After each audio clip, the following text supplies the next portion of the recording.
हरि ओम।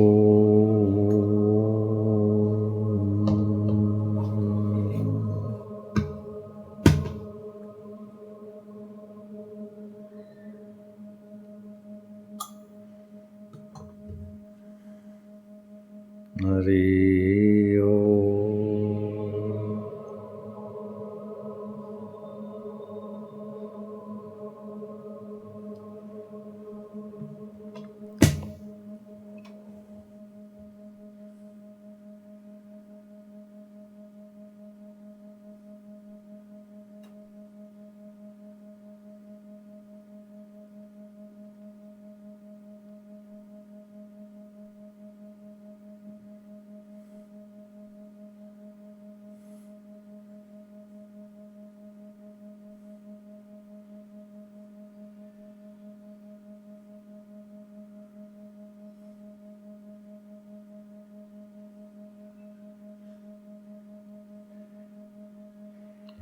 सबसे ज्यादा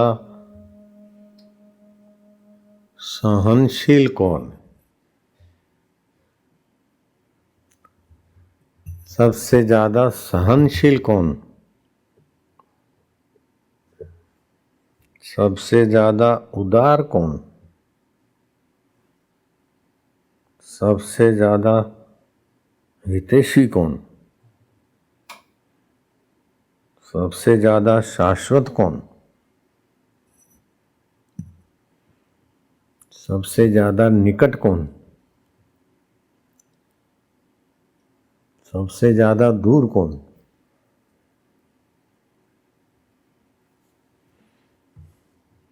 इस प्रकार के प्रश्न बुद्धि में उठ जाए और मनमानी श्रद्धा होती है तो मनमाना फल मिलता है,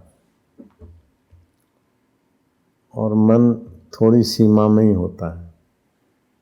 मन की अपनी सीमा है,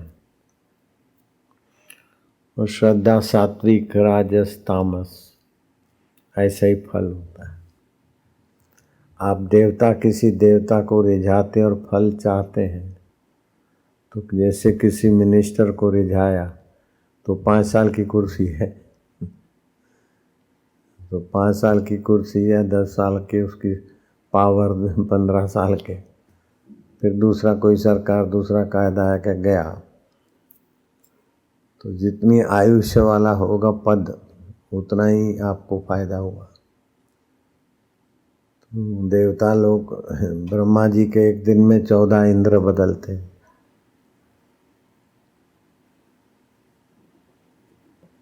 ब्रह्मा जी के एक दिन में 14 इंद्र बदलते। तो देवता की उपासना करो तो वो जब बदल जाते हैं फिर नए इंद्र का नया कानून हो जाता है। हर 5 साल में जो जो कानून पहली सरकार ने पास किए उसमें से कई फेरबदल हो जाते हैं, ऑफिसर फेरबदल हो जाते हैं।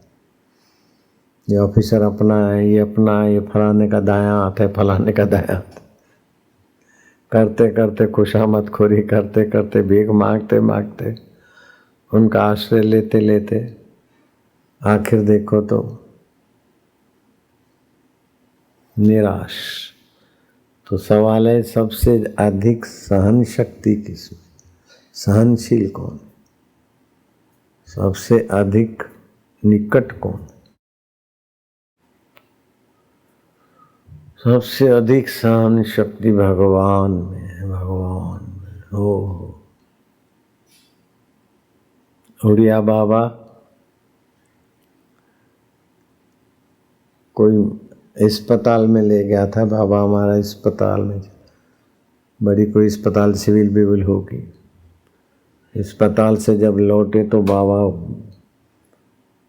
बड़े गुस्साए हुए थे, हाथों से इशारे देते, हाथ पैर पटकते और कुछ का कुछ खरी खोटी सुनाए जाते भगवान को। ऐसी खरी खोटी सुनाए जा रहे थे कि कोई सुनने वाला हो तो कुछ का कुछ कर दे रहे। समर्थ तो पूरे हैं, लेकिन क्या सहन शक्ति। कुत्ता मनुष्य की भाषा बोल दे वो भी लीला करके दिखाए। पत्थर की मूर्ति दूध पीने लग जाए वो भी लीला करके दिखाए। हेलीकॉप्टर चूर चूर हो जाए और खरोच भी नहीं आए वो भी लीला करके दिखाए। ऐसी न जाने कितनी लीलाएं हर समय होती रहती उसकी। कितना सहनशील। बुढ़िया बाबा सुनाए जा रहे हैं, सुनाए जा रहे हैं। और ऐसा नहीं कि वो सुनता नहीं है, जहाँ से बोल रहे हैं वहीं बैठा है। बोलने की सत्ता बंद कर दे तो कहाँ से सुनाएंगे बाबा। आकर अखंडानंद ने पूछा, क्या आप भगवान को नहीं मानते क्या? बोले नहीं मानता तो गाली क्यों देता? मानता हूं, है तभी तो दे रहा हूं, कुछ सुना रहा हूं। वंद्या के पुत्रों को गाली थोड़ी दी जाती, आकाश के फूलों को थोड़ी कुछ कहा जाता है। वो तो है, मैं ना बोलूं तो भी मेरे ना बोलने से नहीं होगा। तुम मेरे से दूर हो, मेरी जीव मेरे से दूर है, लेकिन वो तुम हाजरा हजूर है। इतने लोग दुखी हैं तो गुस्सा आ गया तो सुनाई उसको, सुनाई तो सही, लेकिन बाबा को क्या किया। ईश्वर के 5 भूत भी ऐसे ही उदार। पृथ्वी देखो, खड्डा खोदो, मुर्दे गाड़ो, शौच करो, गंदगी करो, सब सहे जा रही। धन धान्य अन्न फल फूल दिए जा रहे। समुद्र में गंदा गटरों का पानी डालो, घूम फिर के लहराते। मधुशरती सिंधवे, उस सिंधु में मधु शर रही है, गंगा जल बना के दे रहे। ये नर्मदा जी जन रही और कोई पवित्र जल बना के दे रहे।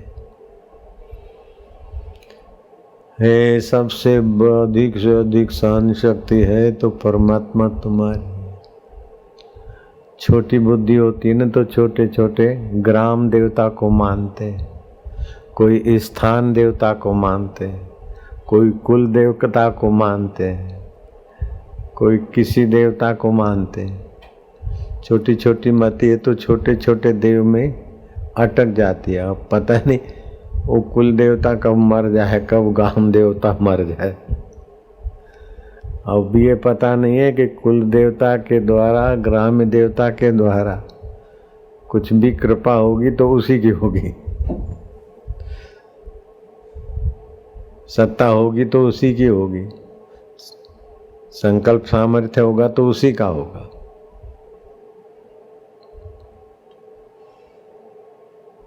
जो भोक्तारम यज्ञ तपसाम सर्वलोक महेश्वरम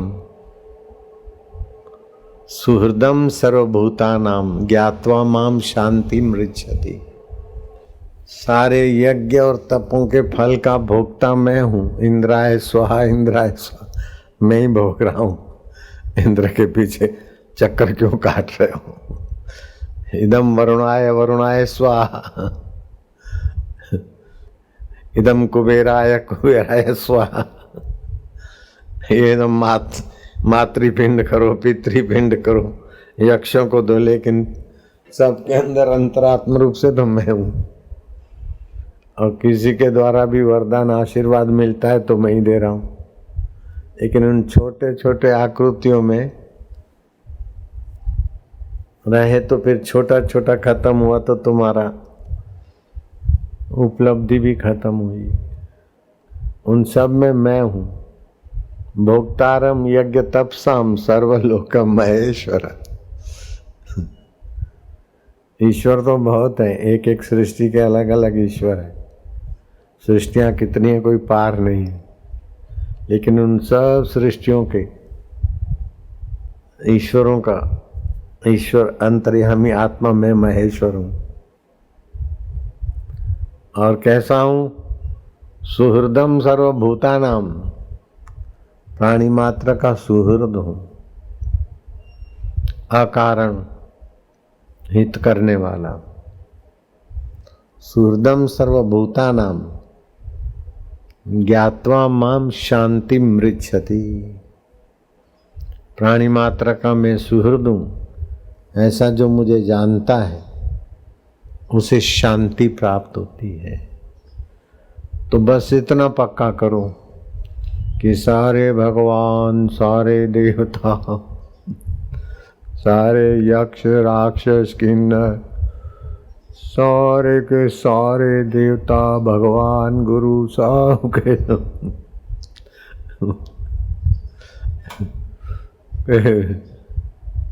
रूप में वो मेरा परमेश्वर ही है। तो आपकी नजरिया बड़ी हो जाएगी, बुद्धि विशाल हो जाएगी, खंड में से अखंड में चले जाएंगे, परिच्छिन्न में से व्यापक हो जाए, बिंदु में से सिंधु बन जाए। ऐसा कोई बिंदु नहीं है कि सिंधु से अलग हो, ऐसा कोई घड़े का आकाश नहीं महाकाश से अलग हो, ऐसा कोई जीव नहीं जो उस परमेश्वर की सत्ता, स्फूर्ति, चेतना, ज्ञान के बिना उसका कोई अस्तित्व। मैं 17 तारीख, आज 28 हो गई, आज से 11 दिन पहले हरिद्वार के आश्रम में रात्रि को जल्दी सो गया था, तो सुबह 2 बजे आँख खुली। जोरों की बरसात हो गई थी, थोड़ा आभास हुआ, घूमने निकला कुटिया के चारों तरफ, तो एक मकड़ी जाला ऐसा बुना में क्या तो कैसा कलाकार बैठा है। मैं तो बहुत हंसा, वो जाला देखकर मैं हंसा, कैसा कौशल्य भरा हुआ है। मकड़ी की खोपड़ी में कौशलता कहाँ से आई, कैसी डिजाइन। बड़े बड़े आर्किटेक्ट जख मारते रह जाए, अपने शरीर से निकाले तना बुने, यूं घुमाया, कैसा सुंदर। और फिर बीचों बीच में सेट हो गई मकड़ी, करोड़ियों का ये गुजराती में। तो मैं धीरे से उसको स्पर्श किया तो थोड़ा वो सुरक्षित हो गया। फिर दूसरा हल्की सी उंगली लगाई और थोड़ा सुकड़ा, फिर 2-3 बार जरा ज़्यादा उंगली लगाई तो उसने देखा कि अब छोड़ो, यहाँ मुआ जाला जाए तो जाए, अपनी जान तो बचाओ। ऊपर चढ़ गया, जहाँ जिस तंतु से वो जुड़ा था उस तंतु से जुड़ गया और मैं भी बैटरी तेज थी, देखा कि पत्ते के बीच घुस के बैठ गया, सुरक्षित हूँ। मैं कहा अच्छा आ जाओ प्रभु, अपनी जगह पे अपने चलते बने। ये गीता का ज्ञान, उपनिषदों का ज्ञान, वेदों का ज्ञान है, तो मकड़ी और जाले में भी भगवान का आनंद आता है। भगवान ही भगवान दिखते हैं। जिधर देखता हूँ खुदा ही खुदा है, खुदा से न कोई चीज जुदा है। जब अव्वल और आखिर खुदा ही खुदा है तो अब भी वही है, क्या उसके सिवा है आगा जो अंबा जरों का जेवर में, मियाँ से न हरगिज वो गैर हो रहा है। जिसे तुम दुनिया समझते हो गाफिल, वो कुल हक ही हक है, न बका है न जुदा है। लेकिन ऐसा इस ईश्वर का ज्ञान का अनादर करने वाले ऐसा दुर्बुद्धि का शिकार हो जाते हैं कि तौबा तौबा। उनको बोला जाए तुम दुर्बुद्धि हो तो वो नाराज हो जाएंगे, क्योंकि वास्तविक में दुर्बुद्धि और तुम अलग हो। लेकिन अभी तो दुर्बुद्धि का उठना उठ के दुखी हो रहे हो, परेशान हो रहे हो। अब उसको प्रार्थना करो कि महाराज ये दुर्बुद्धि भी तुम ही हर सकते हो। दुर्बुद्धि भी तुम्ही हरो महाराज, सद्बुद्धि भी तुम्ही भरो महाराज। हे महाराज, हे प्रभु, हे दयालु। वाह वाह। पानी पीने से प्यास न भी बुझे, भोजन करने से भूख न भी मिटे, लेकिन प्रार्थना करने से वो नहीं सुने, ऐसी बात नहीं है। हे सर्वेश्वर, उसी समय ओम उसी का रूप है। धड़ाम हेलीकॉप्टर, ओम बोले चलो बच गए बोले।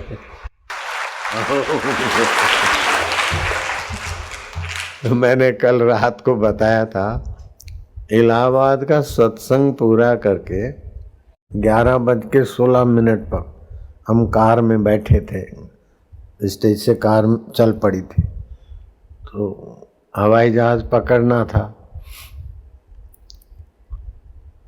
तो गाड़ी वाला गाड़ी ट्रैफिक में निकालने से के लिए फास्ट चल रहा था। हमारी गाड़ी ट्रैफिक को पार करके जो सड़क पे तेज भागी तो हमारी कार के ऊपर से रेलवे की ट्रेन गुजर गई, रेल के डिब्बे चल पड़े। आपको पता है मैं झूठ बोलने से परहेज करता हूँ।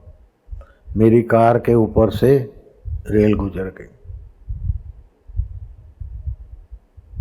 आपको ताजुब होता होगा, कार के ऊपर से ट्रेन गुजर गई। हाँ, बीच में पुलिया थी।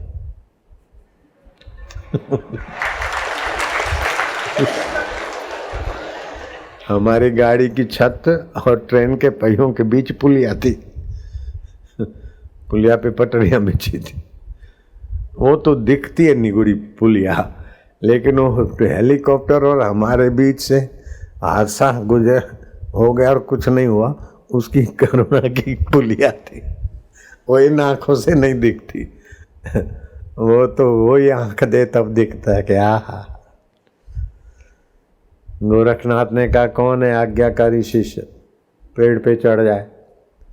त्रिशूल भोंक दिया, बोले इसी पे सीधा आके जंप मारे।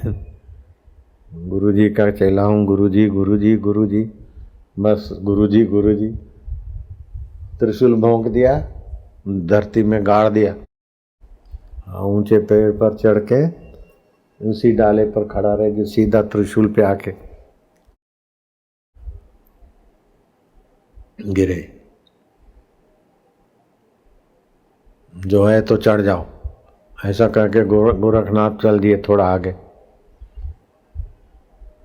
एक दूसरे का मुंह ताकते, वो कोई खास शिष्य आया, बोले क्या बात है? बोले गुरुजी ने ऐसा कहा। अरे बोले जो मेरा शिष्य होगा ये करेगा, तो मैं तो हूँ ही। वो चढ़ गया आ जाए गुरु गोरखनाथ। तो त्रिशूल और शिष्य के बीच में गोरखनाथ के अदृश्य हाथों ने उसको अपने हाथों पे लेटा दिया। बोले त्रिशूल पे कैसे सोया है? अरे तेरे बाप के हाथ तेरे को दिखते नहीं है। अब गोरखनाथ के द्वारा भी वही तो करता है। मूर्तियों को दूध पिलाने का सामर्थ्य जिसमें है, वही वास्तव में सर्वभूत हिते रता। ऐसे ब्रह्मज्ञानी महापुरुष का देखो उड़िया बाबा का स्वभाव, मरीजों को देख आए तो बिगड़े भगवान पे। भगवान कुछ नहीं बोलते। नहीं तो अखंडानंद ने कहा कि आपको भगवान, क्या भगवान को नहीं मानते? बोले नहीं मानते तो सुना दे क्यों? क्रोध आ गया तो सुना दिया। अगर नहीं होते तो क्यों सुनाते हो? आकाश के फूलों को सुनाया जाता है क्या? वंध्या पुत्र को सुनाया जाता है क्या?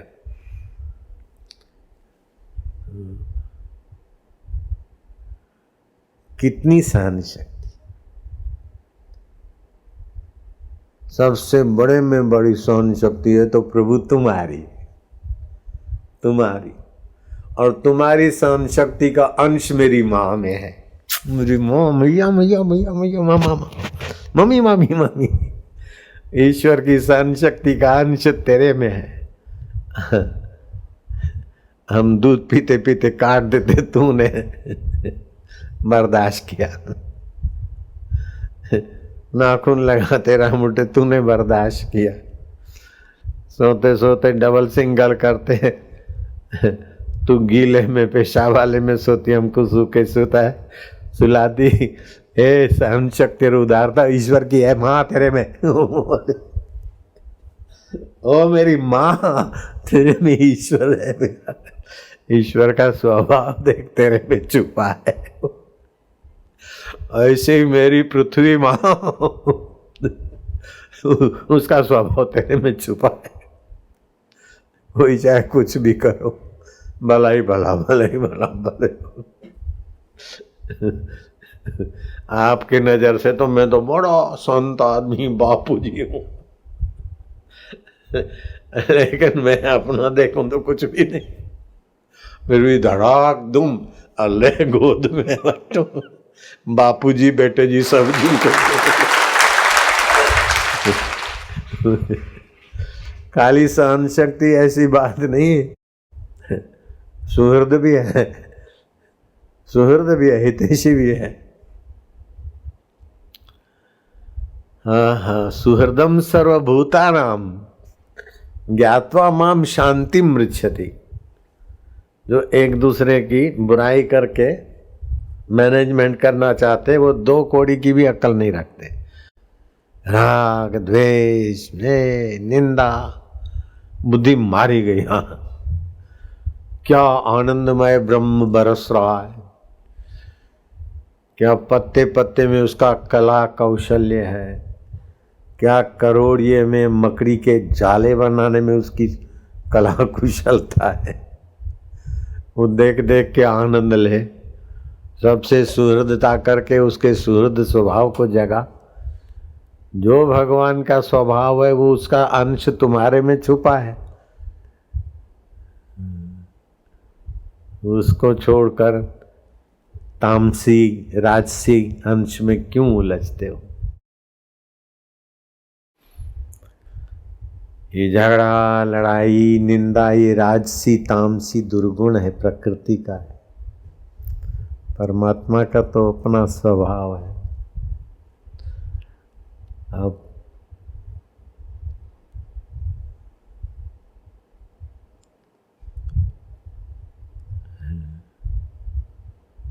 ब्रह्मवेताओं को ये सारा जगत ब्रह्ममय दिखेगा। वासुदेव सर्वमिति, सब वासुदेव। और जिज्ञासुओं को ये भगवान की लीला देखेगा। और जो रागी द्वेषी हैं उनको ये संसार काटता डंकता, राग द्वेष की आग में तपाता हुआ, नेत्रों के आकर्षण से ठुस करता हुआ, वाहवाही के आकर्षण से फुस करता हुआ, उनके लिए संसार ये नरकालय हो जाता है। संसारी के लिए संसार दुख का विलास है। कभी बेटी का दुख, कभी प्रसूति का दुख, कभी पति का दुख, कभी किसी को पत्नी का दुख, कभी टैक्स का दुख। संसार को जो सुख लेने के लिए संसार को चाहता है, उसके लिए संसार दुख विलास है। जिज्ञासु के लिए, विरक्त के लिए माया का विलास है। और जिसको परमात्मा अपनी पराभक्ति दे दे, उसके लिए ब्रह्म का विलास है। अभी ब्रह्म विलास है ना। आप भी आनंदित हो रहे हो।